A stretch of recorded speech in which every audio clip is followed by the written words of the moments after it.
Hello. As Interim President and Provost at Brock University, I'm honored to join you for the 2022 annual REDress event. This year's event is being co-hosted by Brock University and Niagara College, with funding from Brock's Human Rights and Equity Office. I want to thank all of those who have come together to make this event possible. Every year, REDress gives us an opportunity to mourn for the thousands of Indigenous women, girls, and members of the 2SL LGBTQIA community who have been murdered or gone missing. Tragically, deaths and disappearances have always been part of the lives of Indigenous people under colonialism, and Indigenous women and girls experience all forms of violence at disproportionately high rates. In 2015, Prime Minister Justin Trudeau established the National Inquiry into Missing and Murdered Indigenous Women and Girls.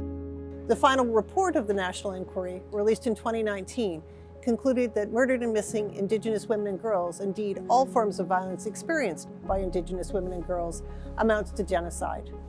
The final report included 231 recommendations, and in 2021, the federal government released a national action plan to address the violence faced by Indigenous women, girls, and other vulnerable members of that community. The REDress event also gives us an opportunity to celebrate and recognize the work of those who are committed to a safer and more just future. Initiated in 2010 by Métis artist Jamie Black, the event includes a public art installation involving the hanging of red dresses in public spaces. These icons are meant to be a visual reminder of the large numbers of missing and murdered Indigenous women and girls in Canada and elsewhere.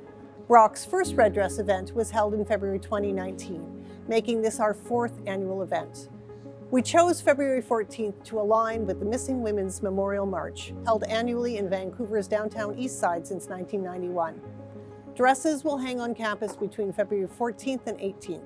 Some dresses will have information about murdered and missing Indigenous women and girls and where people can access supports attached to them. In addition to hanging red clothing, along with dresses, we have included shirts and pants to honor 2SL LGBTQIA people. We host a public event addressing missing and murdered Indigenous women and girls. As we did for the National Day for Truth and Reconciliation, we're creating a landing page with messages from university leaders and community members. There will also be daily social media postings throughout the week. Each day at 10:30 a.m. at Niagara College, Elder Dave LeBay will be keeping a ceremonial fire where folks can make ceremonial offerings and prayers for murdered and missing Indigenous women and girls.